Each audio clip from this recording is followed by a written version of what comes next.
देखिए एनसीईआरटी अब चेंज कर रही है, और चेंज कर रही है थोड़ा ओरिएंटल कल्चर, ओरिएंटल लिटरेचर भी डाल रही है, प्लस जो नए नए डेवलपमेंट्स हो रहे हैं उसमें उसको एनसीईआरटी में इनकलकेट कर रही है। अच्छी बात है, होना भी चाहिए। देखिए ये जो एजुकेशन सिस्टम है, जो हम अभी तक देखना, आप इंग्लिश की बुक्स पढ़िए तो उसमें जो राइटर्स होते हैं फॉरेन राइटर्स की पोएम्स होती हैं, फॉरेन राइटर्स का ही आपको लिटरेचर मिलेगा। तो ये सारा सिस्टम मैकाले का दिया हुआ है। मैकाले जो कमेटी थी वो चाहती थी कि इंडियन लोगों को वेस्टर्न एजुकेशन प्रोवाइड की जाए, ठीक है, जिसको वो मॉडर्न एजुकेशन बोलते थे विलियम बेंटिक के टाइम पे।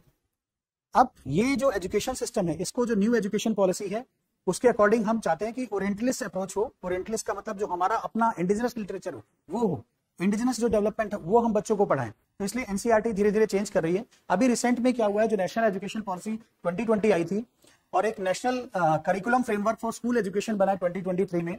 सो मेजर हिस्टोरिकल कंटिनेंट क्या है, जैसे मुगल, दिल्ली सल्तनत, इन सबको हटा दिया गया है।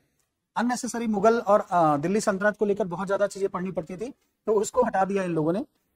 और इसमें फिलोसफिकल एलिमेंट्स जो थे उसको भी हटा दिया। बच्चों को जो रियलिस्टिक नॉलेज है उसको दिया जा रहा है।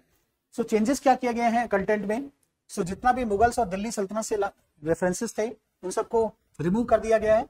और 2 page table of Mughal emperor जो अचीवमेंट थी वो भी हटा दिया गया है एनसीईआरटी से। प्लस चेंजेस जैसे फर्स्ट सीन ड्यूरिंग कोविड-19 सिलेबस में था, वो सब चीजें हटाई गई हैं। एंशिएंट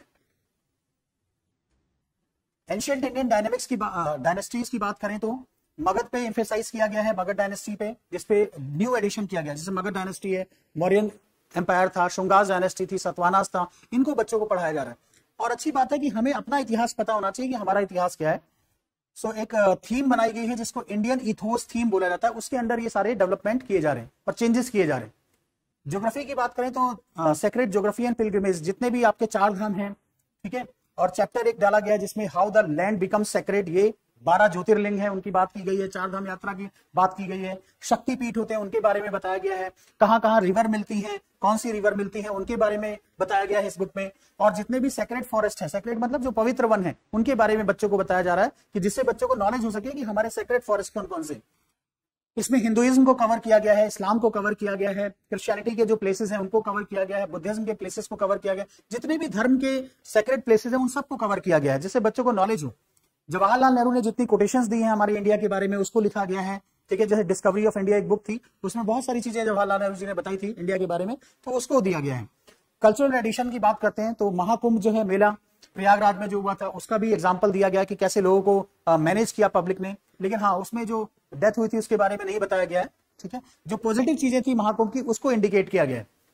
सिविक अंडरस्टैंडिंग के लिए क्या किया गया है, कॉन्स्टिट्यूशन के बारे में बताया गया है, प्लस जितने भी राइट्स हैं उनके बारे में बताया गया है इस जो न्यू एनसीईआरटी बन रही है, plus right to fly the national flag, वो जो केस था 2004 का उसको भी, सुप्रीम कोर्ट के केस को भी इसमें डिस्कस किया गया है। जब हम मॉडर्न गवर्नमेंट के इनिशिएटिव की बात करते हैं 7th क्लास की एनसीईआरटी में, तो उसमें बेटी बचाओ बेटी पढ़ाओ, ठीक है, मेक इन इंडिया, ठीक है, अटल टनल और ये सब है, इन सब चीजों के बारे में डिस्कस किया है। इंग्लिश लिटरेचर की बात करते हैं तो इंग्लिश लिटरेचर की अगर हम बात करें तो उसमें एक न्यू टेक्स्ट बुक आई है जिसको पूर्वी बोलते हैं, पूर्वी। तो पूर्वी में न्यू 9 इंडियन ऑथर्स हैं, उनके लिटरेचर को रखा गया है, टैगोर हो गए, एपीजे अब्दुल कलाम हो गए, आपका रस्किन बॉन्ड हो गए, इनके लिटरेचर को रखा गया है।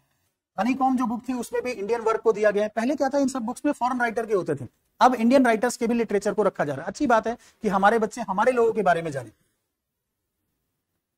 नेक्स्ट देखते हैं कि न्यू एजुकेशन पॉलिसी के साथ कैसे अलाइनमेंट किया गया है। तो Indian tradition and knowledge system को न्यू एजुकेशन पॉलिसी के साथ अलाइन किया गया है। लोकल कंटेंट उसमें डाले गए हैं, नेशनल प्राइड की बात की गई, अपने बच्चों को यह सिखाया जाएगा कि हमारा जो पास था वो भी अच्छा था, ठीक है, और वो बहुत ज्यादा शक्तिशाली, बहुत ज्यादा मजबूत था। कल्चरल लेगेसी को बताया जाएगा इसमें।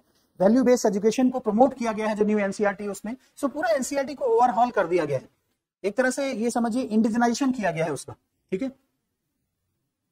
इसको क्रिटिसाइज करने वाले कई लोग ये बोलते हैं कि ये तो सैफ्रोनाइजेशन हो रहा है। इंडिजिनाइजेशन की वजह क्या हो रहा है, सैफ्रोनाइजेशन हो रहा है, सैफ्रोन कल्चर इसमें डाला जा रहा है, केसरी रंग इसमें जा रहा है, भगवा रंग डाला जा रहा है इसमें, ठीक है। और जो मुस्लिम, क्योंकि उनका भी कंट्रीब्यूशन रहा है इंडियन हिस्ट्री में, उसके कंट्रीब्यूशन को एलिमिनेट किया जा रहा है। और जानबूझ के ये अपोजिशन वाले बोलते हैं कि मोदी गवर्नमेंट या बीजेपी गवर्नमेंट जानबूझ के सारा टेक्स्ट चेंज कर देना चाहती है, सारा लिटरेचर चेंज कर देना चाहती है, सब कुछ चेंज करके वो एक तरह से सैफ्रोनाइजेशन करना चाहती है इंडिया में, हिंदू आइडेंटिटी को प्रमोट करना चाहती है, बच्चों के दिमाग में वो डाल देना चाहती है। तो क्रिटिसाइज करने वाले बोलते हैं कि ये जो एनसीईआरटी में चेंज किया जा रहा है वो सैफ्रोनाइजेशन है, वो इंडिजिनाइजेशन नहीं है, वो सैफ्रोनाइजेशन है।